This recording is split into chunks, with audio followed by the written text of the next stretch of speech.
Dimanche 4 août 2019, il est 13 h. Vous êtes sur RTI 1. Bonjour et bienvenue. Les populations de la région de Lamé étaient en fête hier samedi. Après plusieurs années d'attente, une route bitumée relie désormais Adzopé à Yakassé à Tobrou. Longue de 25 km, elle a été inaugurée par le président Alassane Ouattara. Cérémonie suivie de la pose de la première pierre au centre hospitalier régional d'Adzopé. Le forum AGOA 2019, l'African Growth Opportunities Act, a ouvert ses portes ce dimanche ici à Abidjan. Cette 18e édition qui est prévue se tenir du 4 au 6 août prochain a démarré avec le forum AGOA de la société civile en attendant l'ouverture officielle prévue demain lundi en présence du chef de l'État. Un tireur a semé la mort hier dans un supermarché du Texas aux États-Unis où il a tué 20 personnes avant d'être interpellé et placé en garde à vue par la police qui soupçonne un crime à caractère raciste. La fusillade a également fait 26 blessés. Il s'agit de la 6e fusillade la plus meurtrière aux États-Unis depuis 25 ans.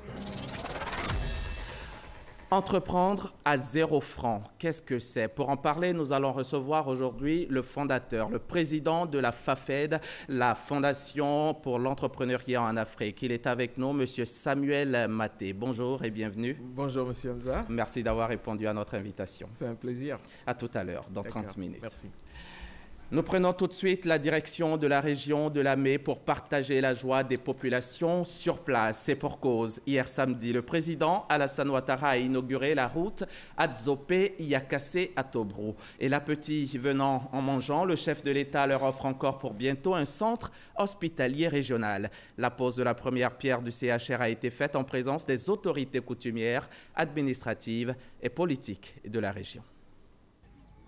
En se rendant ce samedi 3 août à Adzopé, le président de la République, Alassane Ouattara, est venu poser 2 actes importants de développement pour la région de Lamé. Premier acte, l'inauguration de la route Adzopé-Yakassé à Tobrou, désormais bitumée. Les populations de cette région nourrissaient ce rêve depuis de longues années. C'est aujourd'hui réalité grâce au président de la République, Alassane Ouattara. C'est un grand jour aujourd'hui. En tout cas, c'est le jour de notre jour. Le sentiment qui nous anime est un sentiment de joie.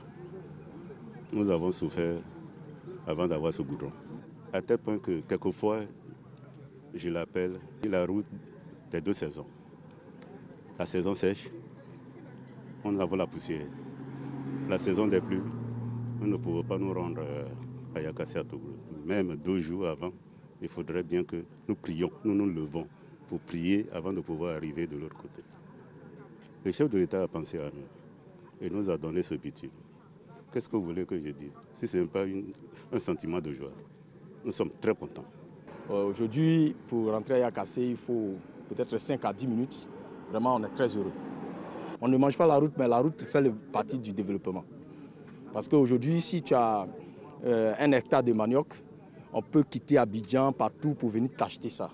Donc avec la route, vraiment, on est un peu à l'aise. C'est une route qui est extrêmement importante. Aujourd'hui, en 15 minutes, lorsque vous êtes à Adzopé, vous arrivez tout de suite à Yakassé à Tobrou. Mais c'est une route aussi qui est extrêmement importante parce que si vous venez donc d'Adzopé pour aller à Bétié, vous faites 23 km, vous arrivez à Yakassé à Tobrou et vous avez 33 km, vous arrivez à Bétié. Donc au lieu de faire 103 plus 82 pour arriver à Bétié, aujourd'hui, en 15 minutes maximum, ils sont à Yakassé à Tobrou et ils ont 33 km de piste pour arriver à Bétié. Vous voyez que pour toute la zone industrielle de la zone de Bétié, cette route est d'une importance capitale. En chef d'État soucieux avant tout du développement de son pays et du bien-être de ses populations, le président de la République Alassane Ouattara est venu constater par lui-même la qualité de l'ouvrage et procéder à son inauguration. Après la découverte de la plaque commémorative et la coupure du ruban symbolique, le chef de l'État et son épouse ont foulé à pied sur une petite distance le nouvel axe routier.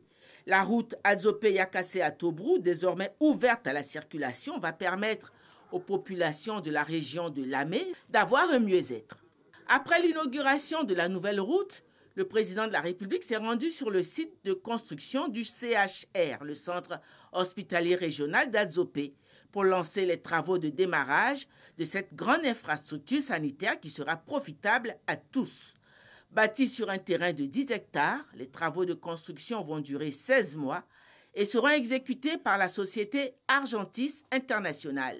C'est un hôpital de référence qui a une capacité d'hospitalisation de 198 lits. Le CHR d'Adzopé fait partie donc de la vingtaine d'hôpitaux neufs que le gouvernement entend construire d'ici la fin 2020. Et donc il s'agit d'hôpitaux ultramodernes avec des plateaux techniques qui n'ont rien à envier aux hôpitaux européens. On aura un scanner de 64 barrettes. Donc c'est un scanner qui peut permettre de faire beaucoup d'images. Et on a également des blocs opératoires ultramodernes. On a 3 blocs opératoires ici. On aura un service de réanimation, on aura des services d'urgence. Donc c'est véritablement apporter la qualité des soins au plus proche des populations. La région de Lamé en pleine mutation, c'est Lamé et toute la Côte d'Ivoire qui gagnent. C'était un reportage de Viviane Haïm. L'axe Adzopé-Yakassé-Atobrou est donc long de 25 km. Sa réalisation a coûté 14 milliards de francs CFA. C'est une route de 2 fois 1 voie, entièrement construite et bitumée au grand bonheur des populations qui ont tenu à exprimer leur reconnaissance au chef de l'État qui vient ainsi de réaliser une promesse de campagne. Jérôme Kofi Abolin. Un meeting qui, pour les populations de Lamé, notamment celles d'Adzopé et de Yakassé-Atobrou, en vaut la peine. Et quand il se tient sur un espace qui porte son nom, le président de la République, Alassane Ouattara, n'a pas à être surpris qu'il s'agit d'un hommage de plus que les fils et filles de cette région lui rendent pour ses actions de développement à leur endroit. Ce qui fait l'objet de la manifestation ce samedi au stade Alassane Ouattara d'Adzopé, c'est la double cérémonie d'inauguration de la route Adzopé-Yakassé-Atobrou et la pose de la première pierre du centre hospitalier régional d'Adzopé. 2 actes majeurs à l'actif du chef de l'État qui lui valent, une fois encore, de la part de ses hôtes, reconnaissance à sa vision pour ce qui est du développement de la Côte d'Ivoire. Excellence, Monsieur le Président de la République, Alassane Ouattara, votre présence est non seulement l'expression du témoignage des actes de développement posent au quotidien votre Excellence, mais aussi c'est de notre adhésion à votre politique d'ouverture et de rassemblement des enfants de la Côte d'Ivoire. Au-delà des réalisations elles-mêmes, c'est cette définition de l'action politique véritable, celle qui vit par les résultats concrets, celle qui avance avec la ferme volonté de transformer le quotidien de nos populations. C'est cette action politique que nous célébrons aujourd'hui. Oui, Excellence, nos populations sont pragmatiques. Elles sont loin des discours sulfureux de la capitale. Elles ont été si longtemps coutumières des cérémonies d'où elles partent avec des belles phrases sans lendemain. Au contraire, vous êtes venus leur apprendre qu'on pouvait faire de la politique autrement, que les mots peuvent avoir un sens, que la politique, ce n'était pas seulement des promesses, mais des actions et des résultats. Les ouvrages livrés et à livrer bénéficient de l'appui des bailleurs, la BOAD en ce qui concerne la route Adzopé-Yakassé-Atobrou et le groupe marocain Argentis International pour parler du CHR d'Adzopé se disent fiers à travers leurs représentants respectifs de contribuer à la réalisation des projets sur le sol ivoirien. En prenant la parole, le président de la République, Alassane Ouattara, indique que les populations de la région de Lamé peuvent toujours compter sur lui pour son engagement à œuvrer pour le bonheur des Ivoiriens. Je vous confirme ce que j'ai toujours dit, que ce que Ado dit, Ado le fait. Oui. Je peux vous dire que je ferai encore plus et encore mieux. Mesdames et messieurs, chers parents, ces importants investissements qui ont été réalisés pour la région de Lamé sont le reflet de ce qui a été fait à l'échelle du pays tout entier. Car, je vous l'ai déjà dit, aucune région ne sera oubliée dans notre volonté permanente de partager les fruits de la croissance. Je marque également mon accord pour votre souhait de voir les forêts de Mabi et Yaya classées en réserve protégée. Nous prendrons les dispositions avec les forces de défense et de sécurité. Alors, pour l'ensemble des doléances consignées dans votre livre blanc, j'ai instruit le Premier ministre, dans le cadre du programme social, d'examiner avec attention et de me faire la liste de ce qui doit être fait avant fin 2020 et ce qui doit être fait après 2020. C'est-à-dire que vos requêtes seront examinées avec la plus grande attention. Le défi est immense. Les enjeux sont nombreux, mais nous sommes sur la bonne voie. Oui, la région de Lamé, comme toutes les régions de Côte d'Ivoire, profiteront de cette marche vers l'émergence. Vous pouvez donc me faire confiance. À Adzopé ce samedi, comme chaque fois qu'il se déplace à l'intérieur du pays, le président de la République, Alassane Ouattara, ne manque pas de faire parler son cœur. Après avoir reçu des présents venant des populations telles des Païnkita, des cannes de chef, ainsi que des bœufs et bien d'autres, le chef de l'État a fait à son tour de nombreux dons. Ces dons auxquels s'ajoute celui très particulier de la première dame Dominique Ouattara à ses sœurs de la région de Lamé, le tout évalué à 27 millions de francs CFA. C'est donc une fierté pour le gouvernement d'avoir réussi à offrir tant de bonheur aux populations de la région de Lamé sous le leadership du président Alassane Ouattara. Une preuve que l'État travaille pour elle et pour toute la Côte d'Ivoire. On va écouter le Premier ministre Amadou Gon Coulibaly et quelques membres de son gouvernement. C'est un engagement que le président de la République avait pris lors de la visite d'État qu'il a effectuée dans la région de Lamé en mai 2015. Et nous sommes heureux de constater que cet engagement pris par le chef de l'État a été effectivement respecté. Et comme il l'a dit lui-même, lorsqu'il prend un engagement, il le respecte toujours. Nous avons pu voir le bonheur des populations de Lamé.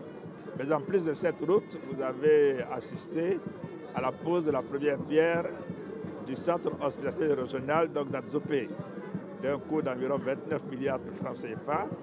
Un centre moderne, avec des équipements modernes, donc sur un secteur extrêmement important, donc celui de la santé.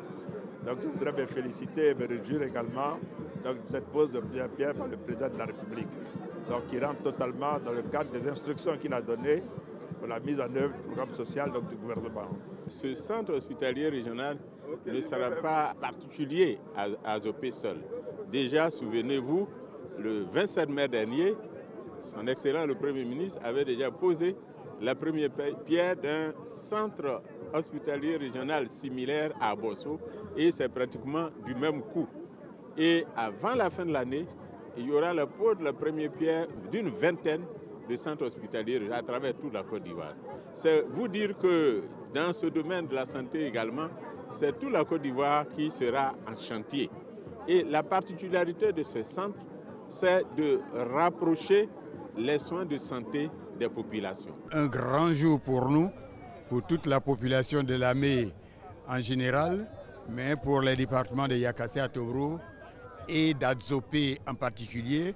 Le président de la République, en plus de ces infrastructures dont il vient de poser la première pierre pour le CHR et de faire l'inauguration pour la route bitumée Adzopé-Yakassé à Tobro, a fait un certain nombre de concessions, a décidé de nous accorder d'autres infrastructures et ça nous fait énormément plaisir. Nous pensons que cette visite du président de la République a beaucoup de retombées pour la région de Lamé. Outre ces officiels, nos reporters ont également tendu leur micro aux populations. Vous allez le voir, elles ont du mal à contenir leur joie et leur reconnaissance au gouvernement. Le président nous a rendu un grand service. Le président nous a rendu notre dignité. Sans le pour cela, nous pouvons être autrement. Si ce n'est vraiment de lui dire merci. Et c'est pour ça qu'à cette occasion, nous sommes rassemblés pour lui dire merci. Aujourd'hui, c'est une joie pour nous tous d'être là, de pouvoir remercier M. le Président de la République pour ce qu'il a fait pour Yakassé à Tobro et au-delà de toute la région de Lamé. Nous souhaitons vraiment qu'il puisse avoir la force nécessaire la santé, la bienveillance nécessaire pour continuer de regarder notre région. Il faut reconnaître le bienfait, le développement, c'est quelque chose d'important et on devrait pouvoir faire les efforts pour un peu aller au développement pour le bonheur des populations. Parce que la route, elle est très importante. Le secteur du transport routier aujourd'hui se réjouit des gros efforts qui sont mis en œuvre en ce moment, selon la vision du président de la République et selon la mise en œuvre de ces plans d'action par le gouvernement. Aujourd'hui, nous avons de plus en plus de routes réhabilitées et de routes construites. Par le passé, les difficultés que les transporteurs rencontraient avant sont aujourd'hui un vieux souvenir. Les populations que les transporteurs transportent, les biens que les transporteurs transportent sont aujourd'hui préservés. Nous tenons ici à saluer le président de la République, le gouvernement, le chef du gouvernement.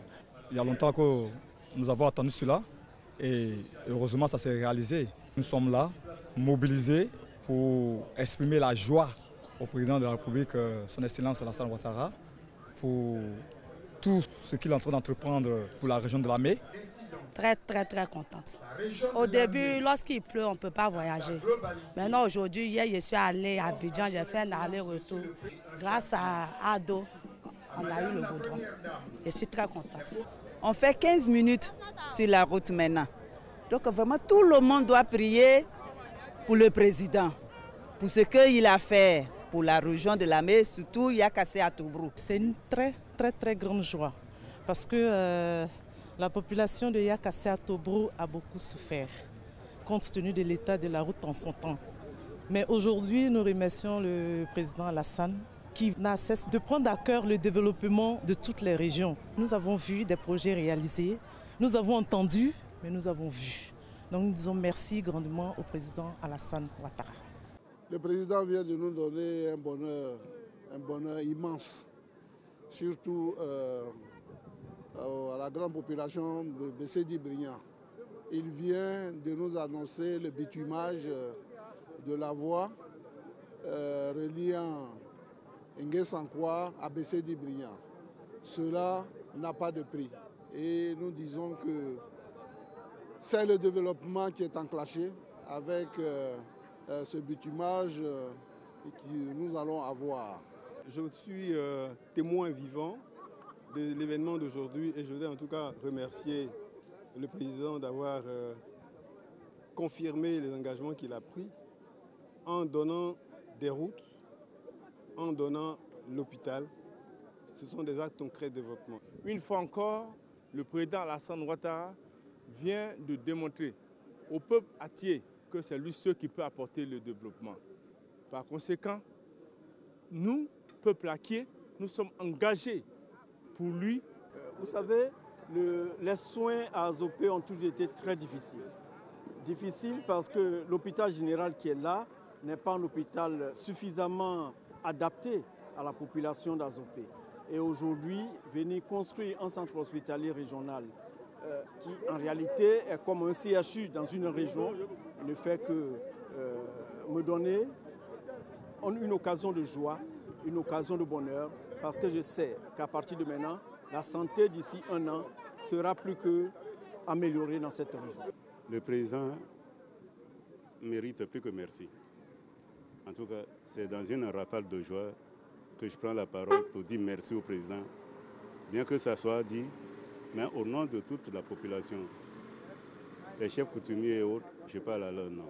Nous avons souffert de cette route. Beaucoup a été dit. Mais vraiment, le fait que le président se soit déplacé lui-même pour venir inaugurer cette route, c'est une marque d'estime. Et nous sommes heureux. Nous sommes enjaillés, c'est le vrai mot.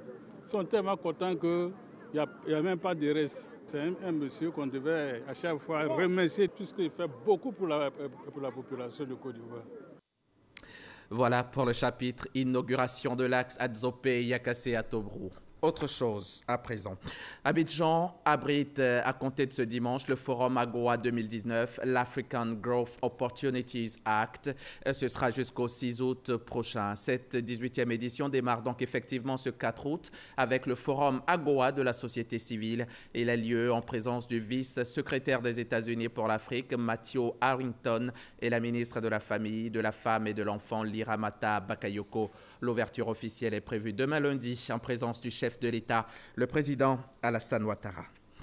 L'AGOA, c'est un forum de haut niveau organisé conjointement par les États-Unis d'Amérique et la Côte d'Ivoire. Il permettra d'examiner d'une part les acquis de la mise en œuvre de cette loi américaine et d'autre part définir les perspectives pour que les économies africaines puissent en tirer meilleur profit. Quels sont les enjeux de ce forum d'Abidjan? Élément de réponse avec Cheikh Koné Aboubakar.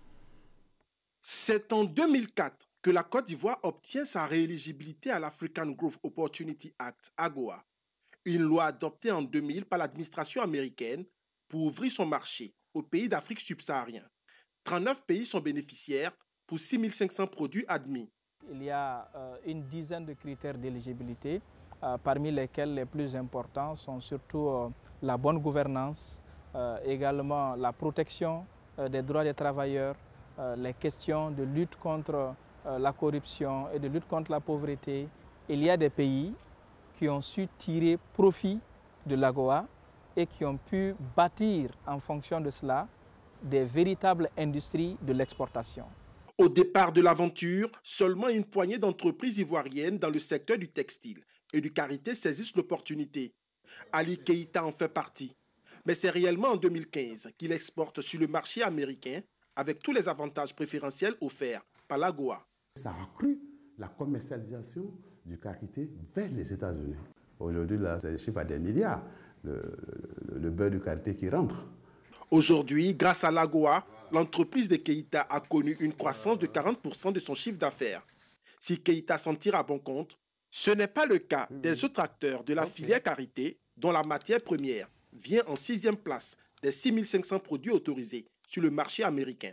Il faut une coalition au niveau de l'Afrique de l'Ouest. Il faut qu'il y ait une sorte de collusion pour que cette production-là, cette offre-là, soit, je veux dire, importante et requiert que les partenaires puissent travailler avec nous. La tenue à Abidjan de la 18e édition du Forum de l'AGOA revêt un enjeu important pour plusieurs secteurs d'activité qui ne profitent pas encore du vaste marché américain avec ses 300 millions de consommateurs. Les États-Unis sont le deuxième pays exportateur, le deuxième pays client de la Côte d'Ivoire à l'extérieur. Donc il est important pour nous en tout cas de consolider cette position par rapport aux exportations vis-à-vis des États-Unis et sensibiliser les opérateurs économiques par rapport à cette préférence douanière. Certains produits agricoles ou bien certains produits artisanaux qui sont sans taxe douanière à la frontière américaine. À 6 ans de la fin de cet important programme qui représente une mine d'or pour les PME africaines, la réflexion s'impose pour la recherche de nouveaux outils permettant aux économies africaines concernées d'en tirer un meilleur profit. Le thème retenu pour l'édition d'Abidjan est évocateur, l'AGOA et l'avenir, développement d'un nouveau paradigme pour orienter les relations commerciales et les investissements entre les États-Unis et l'Afrique. La lutte contre le chômage s'accentue en Côte d'Ivoire et c'est tout le pays qui est concerné. Hier, c'était au tour d'Agboville d'ouvrir son guichet emploi jeunes. Une opportunité pour les jeunes de l'Agnébitiassa qui pourront désormais bénéficier des opportunités dans leur secteur de compétences. Cérémonie en présence du ministre de la Culture et de la Francophonie ainsi que des élus locaux et de notre reporter Serge Coléa. C'est ici que devront désormais se rendre les demandeurs d'emploi de la ville d'Agboville, chef-lieu de la région de l'Agnébitiassa. Le guichet emploi jeune de la localité, inauguré par le ministre de la Culture et de la Francophonie, Maurice Kwaku-Bandaman, accompagné des élus et des autorités locales, répond à la politique sociale du gouvernement. Une fois enregistrés à ce guichet, les postulants pourront bénéficier d'opportunités de stage académique, de stage pré-emploi ou d'embauche. Le guichet emploi jeune d'Agboville, comme les autres installés dans plusieurs régions et localités de la Côte d'Ivoire, favorise la proximité. Il marque la volonté du ministère de la Promotion de la Jeunesse et de l'Emploi des Jeunes d'être à l'écoute des préoccupations et des attentes des personnes en quête d'emploi.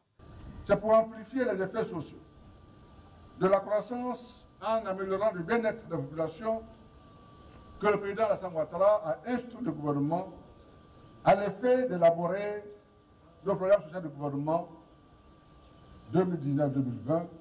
Ce sont près de 500 000 jeunes qui bénéficieront d'opportunités de stage, d'emploi, de financement de projets et de formation qualifiante sur tout le territoire national. Dans le cadre du programme social du gouvernement, 500 000 opportunités seront créées en Côte d'Ivoire sur la période 2019-2020. Comme annoncé par le Premier ministre Amadou Gon Coulibaly, 45 guichets emploi sont ouverts sur le territoire national depuis le 1er août. Et si la lutte contre le chômage des jeunes est une priorité pour le gouvernement, la salubrité est également inscrite en pole position. En témoigne l'instauration de l'opération Grand Ménage pour désherber, nettoyer les rues et curer les caniveaux de nos villes et communes. Elle a lieu tous les premiers samedis de chaque mois. Pour cette 30e édition, c'est Abobo qui a été choisi pour abriter la cérémonie officielle. Reportage Théodore Zouzou dans un récit de Grace Kando. ONG, population, autorités communales et gouvernementales, tous à l'œuvre pour une même cause, la propriété de la commune d'Abobo. Il s'agit de la 30e édition de l'opération Grand Ménage. Pour cette étape, la ministre de l'Assainissement et de la Salubrité décide de faire du porte-à-porte, les rues nettoyées et les caniveaux sont curés. La dengue, la fièvre jaune aussi. Donc nous sommes là aujourd'hui vraiment pour curer les caniveaux, pour que les moustiques diminuent, pour que les personnes aussi ne tombent pas trop malades. Une initiative à laquelle les enfants sont impliqués. On essaie de balayer, ramasser les chassis de notre quartier. Mais notre quartier est trop sale. Maintenant, on va suivre notre quartier. Tous ceux qui versent les ordures vont partir verser au plat Carado. Pour soutenir cette action gouvernementale, des opérateurs économiques de façon spontanée font des dons de matériel de salubrité. Oui, on est content de vous voir ici le matin, que vous attendez de travailler. Madame la ministre même est sur le terrain. Quand je vis ça, je me suis venu directement, moi-même, j'ai pris un peu de affaires pour vous aider. Parce que vous encouragez pour avancer ensemble ici. L'opération Grand Ménage vise à donner fière allure aux villes et communes de Côte d'Ivoire et à susciter des actions de salubrité. Mon mandat, je l'ai inscrit dans la propreté, dans la salubrité, parce que je dis à mes concitoyens qu'on n'est pas obligé d'être riche pour être propre. Pour se sentir bien, pour pouvoir bien travailler, pour pouvoir produire, il faut être en bonne santé. Et la porte d'entrée de la santé, c'est le cadre de vie, c'est la salubrité. Vous avez aujourd'hui affaire à un système moderne de gestion des déchets. Mais cela ne suffit pas. Malgré ces gros moyens, n'est-ce pas, engagés par le gouvernement, nous avons encore à lutter contre les incivilités. Nous avons encore à lutter contre les mauvais gestes, les mauvais comportements de nos concitoyens, contre la négligence, contre le désintérêt de ce que nous sommes en train de faire là. Simplement prendre soin de son cadre de vie. Des messages que ONG et population comptent relayer dans leurs différents milieux de vie. Chanter, c'est prier 2 fois, dit-on. Et ce dimanche, Constance va chanter et prier au Palais de la Culture avec les mélomanes pour la paix en Côte d'Ivoire et pour rendre gloire à Dieu. Chantre de l'Éternel, Constance veut marquer une halte ce 4 août pour dire merci au Très-Haut pour ses 30 ans de carrière musicale. Issa Chonayeo. 30 ans, ça se fête. Cette longévité scénique, la chantre, Constance va la célébrer au Palais de la Culture de Trécheville. Occasion pour elle de saluer ses nombreux fans et fidèles chrétiens qui l'ont soutenue durant toutes ces années. 30 ans, c'est pas juste 30 jours. Et bien plus encore. Parce que nous célébrons 30 ans avec une personne spéciale. Jésus, digne d'être célébré, digne d'être proclamé, digne d'être annoncé aux générations futures. Nous voulons célébrer pour proclamer Jésus, notre Dieu, notre roi. Révélée à la fin des années 80, Constance, l'une des précurseurs de la musique religieuse chrétienne en Côte d'Ivoire, a donné un avant-goût de ce spectacle à Angri il y a quelques jours.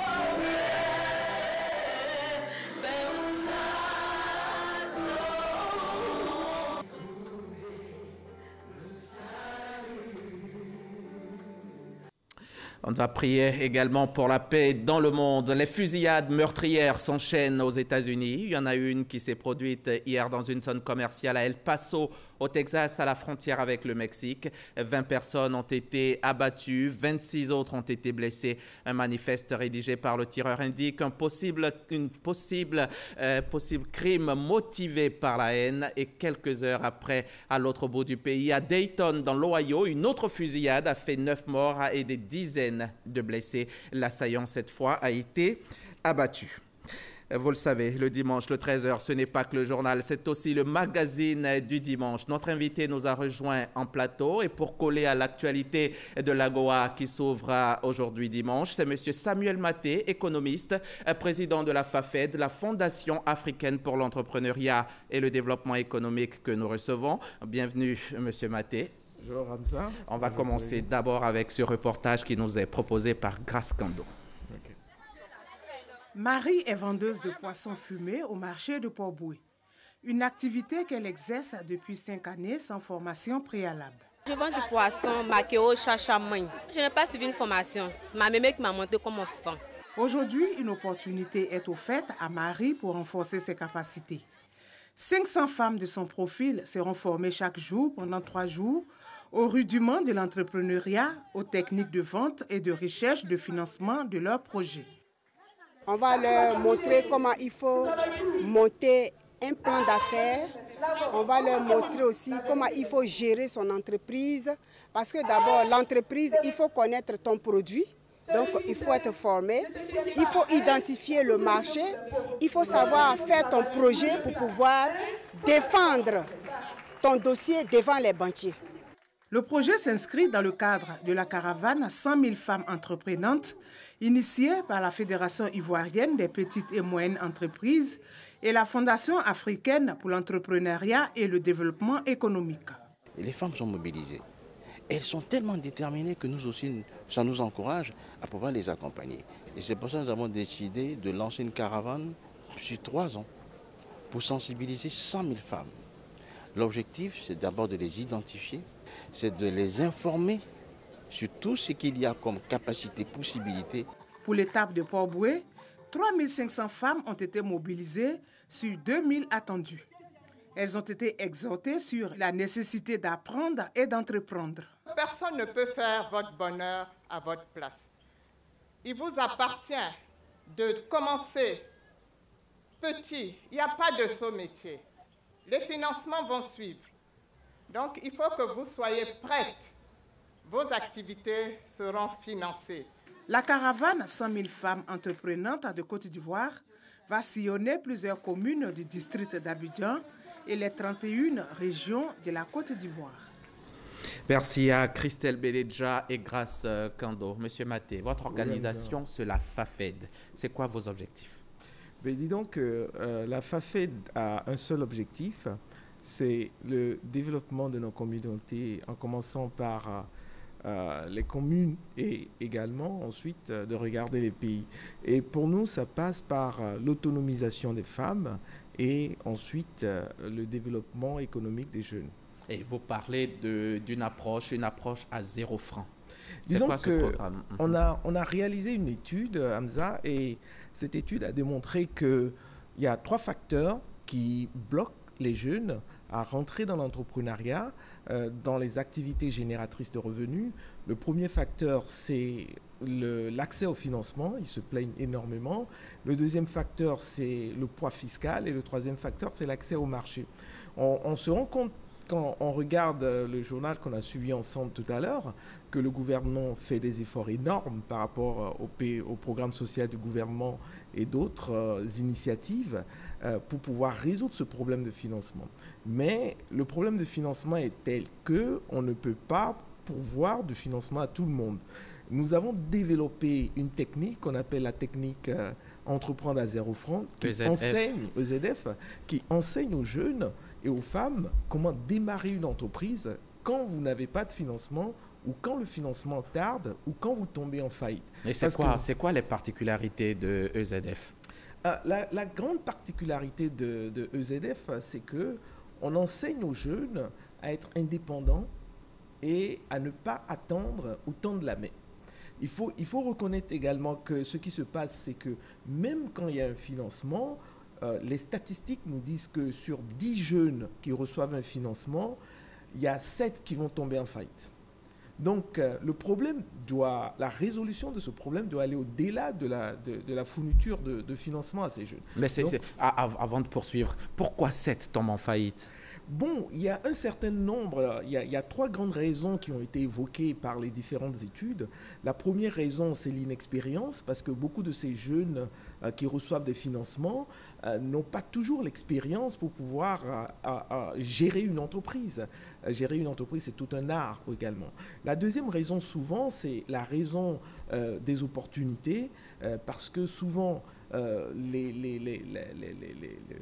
les gens n'arrivent pas à faire confiance à ces entreprises qui sont créées par des jeunes, tant par la technicité, etc. Et enfin, ce qu'on note également, c'est que beaucoup de ces jeunes, dans le développement ou dans ces essais de leur entreprise, sont confrontés à un environnement qui n'est pas toujours tolérant.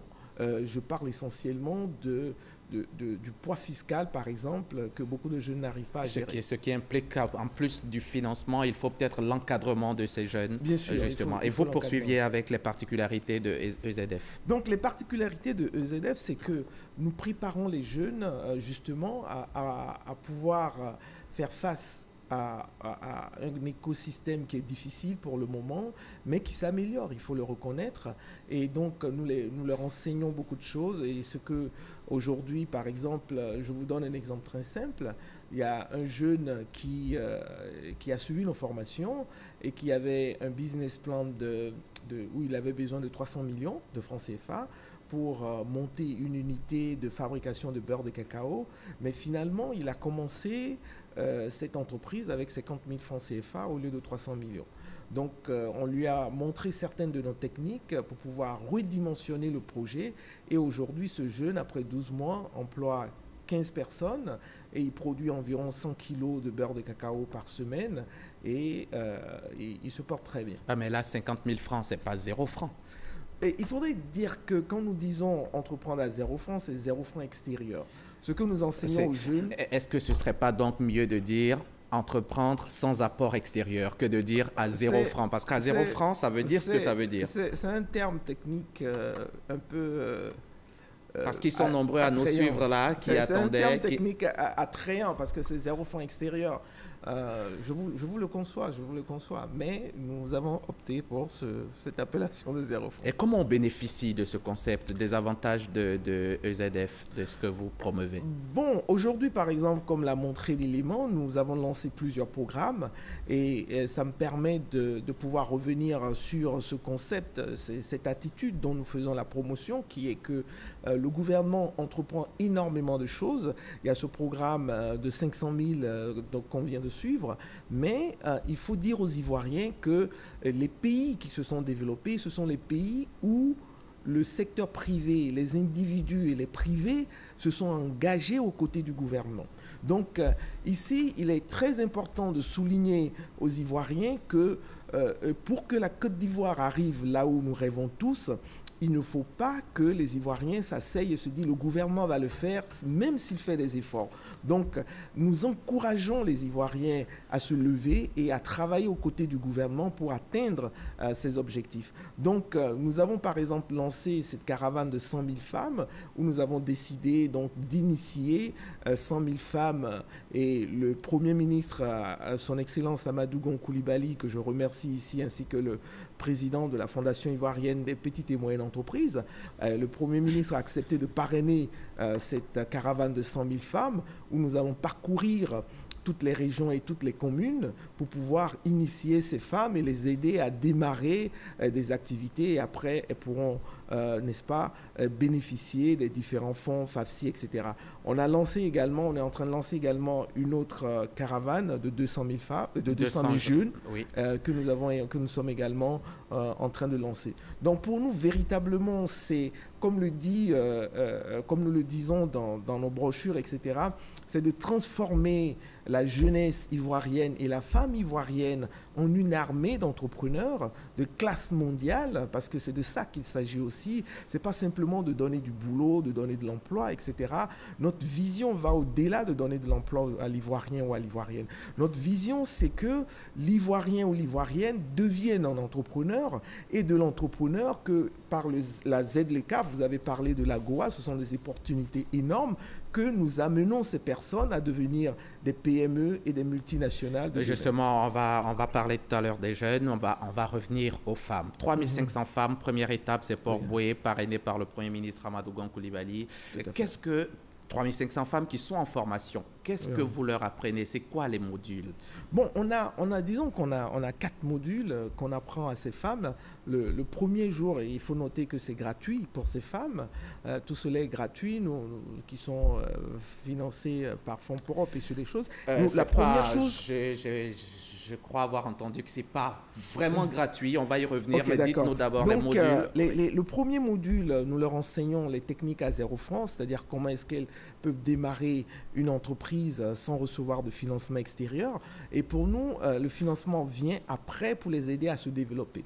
Donc ça, c'est le premier jour. Le deuxième jour, elles reçoivent un module sur l'éducation financière, parce qu'un des grands problèmes dans ce pays et dans beaucoup de pays africains, c'est que c'est la gestion de l'entreprise. Et souvent, on confond le bénéfice et le chiffre d'affaires. Et ça a fait couler beaucoup d'entreprises et d'initiatives privées. Donc, on leur enseigne les 7 secrets de l'argent. C'est ce que nous, on appelle les 7 secrets de l'argent et comment gérer l'argent. Et le troisième jour, on les aide à monter un plan d'affaires, un business plan, où elles donnent des idées, des projets. Et nous avons ce que nous appelons le plan d'affaires à 0 francs, où on leur montre véritablement comment ils peuvent démarrer, n'est-ce pas, sans financement extérieur. Et ensuite, il y a des personnes qui les suivent. Et c'est pour ça qu'il y a ce partenariat avec la Fédération ivoirienne des petites et moyennes entreprises. Cette fédération comprend plus de 30 associations de tous les corps de métier, associations des boulangers, des couturiers, etc., qui sont installées dans toutes les communes et régions de Côte d'Ivoire. Donc, pour chaque femme qui choisit un métier, nous avons des gens qui les coachent par rapport au métier qu'elles ont choisi. La formation dure donc 4 jours. La formation dure 3 jours. Mais spécialement pour les dames, pour les mamans de Port-Boué, je crois que ça va jusqu'à 2 semaines. Oui, c'est-à-dire que ce que nous avons fait, c'est que nous avons aujourd'hui, la FAFET, c'est plus de 100 coachs formateurs, et nous sommes dans un système où ceux qui suivent la formation, on les transforme les meilleurs après en des formateurs. Donc, sur une journée, nous formons 500 parce qu'on a 5 sites éclatés et nous avons une équipe d'environ 3 personnes par site qui encadre environ 100 femmes par site, ce qui nous fait 500 femmes qu'on forme par jour sur 3 jours plus 1. Et comme elles sont 3500, ça va au-delà des 4 jours. Ça doit avoir un coût, tout cela, toute cette formation, ce concept EZF. Vous n'êtes pas philanthrope à ce point. Dites-nous, comment ça fonctionne? Bon, disons que ce que nous avons fait, c'est que nous sommes en train de travailler avec les communes et les régions dans ce sens. Donc, il y a une cérémonie d'ouverture, etc. Il faut dire que nous avons mis en place, sous le parrainage de son Excellence le Premier ministre, nous avons mis en place un comité de pilotage. Et dans ce comité de pilotage, nous avons environ 25 institutions, dont des institutions de la République et également des partenaires techniques et financiers comme l'ONUDI, ONU Femmes, etc. Et ces partenaires, disons que viennent en appui à ce programme. Et éventuellement, ce que nous avons fait également, nous avons lancé un appel à contribution, à parrainage, que ce soit à des individus ou à des sociétés, pour pouvoir parrainer le différentiel de coûts pour les femmes. Donc ces parrains payent la formation pour les femmes. Oui. Et les fois où vous n'aurez pas de parrain, comment ça va fonctionner? Nous avons décidé de pouvoir le faire même si on n'a pas de financement. Donc j'ai autour de moi une centaine d'Ivoiriens et d'Ivoiriennes qui ont décidé de prendre sur eux, de faire cette formation. La semaine passée, par exemple, beaucoup ont pris de leur propre argent pour venir, pour faire la formation, etc. D'accord. Jusqu'aujourd'hui, depuis votre création, c'est quoi le bilan? Vous avez formé combien de personnes, combien de jeunes, de femmes, et puis combien d'entre eux ont réussi à entreprendre à 0 francs, comme vous dites? Bon, à la date d'aujourd'hui, nous avons formé environ 75 000 à 80 000 jeunes à travers l'Afrique. Parce qu'il faut reconnaître que la Banque africaine de développement a signé un partenariat avec nous et a décidé de tester cette méthode d'entreprendre à 0 francs dans 3 pays, la Côte d'Ivoire, le Libéria et Madagascar. Il faut également noter que l'année surpassée, on a formé 15 000 jeunes pour l'Agence Emploi Jeunes, le ministère de l'Emploi Jeunes, et que nous sommes en train de former 200 000 jeunes et femmes au Burkina. Et combien ont réussi à entreprendre à 0 francs? D'après le rapport que la BAD a sorti, on a environ 52% qui essaient de commencer qui essaie? On n'a pas de résultats encore. Les résultats, nous sommes autour de 20 à 30% qu'ils ont une entreprise qui dure. Donc voilà un peu les résultats que nous avons. Pour coller à l'actualité, vous êtes économiste, votre égard vis-à-vis de l'AGOA qui se tient en ce moment? Bon, l'AGOA, quand on regarde les chiffres, j'ai eu à publier un article il y a quelques mois sur l'AGOA. Quand on regarde les chiffres, on se rend compte que la tendance est baissière. Et on a plus de 6500 produits. Et je pense qu'une des choses critiques qu'on peut faire pour améliorer l'AGOA, et je pense que la Côte d'Ivoire a un rôle très important à jouer à ce niveau, c'est de pouvoir aller sur le terrain aux États-Unis et de promouvoir les produits de l'AGOA auprès des populations américaines. Et c'est ce que nous faisons avec les Delali Awards, qui est une initiative qu'on a lancée. Merci. Merci, Monsieur Maté. Samuel Maté, président de la FAFED, la Fondation africaine pour l'entrepreneuriat et le développement économique, concepteur de l'entrepreneuriat à 0 francs. Je rappelle que vous êtes venu nous parler de ce concept EZF, comment créer son entreprise sans financement extérieur. Merci encore d'avoir répondu à notre appel. Bon retour chez vous. Quant à vous, chers téléspectateurs, nous espérons que vous avez pris plaisir à nous suivre. Merci de votre confiance. Merci aux équipes techniques, rédactionnelles et à celles en régie qui ont œuvré pour la bonne tenue de ce journal. Vous êtes sur la chaîne qui rassemble et vous faites bien.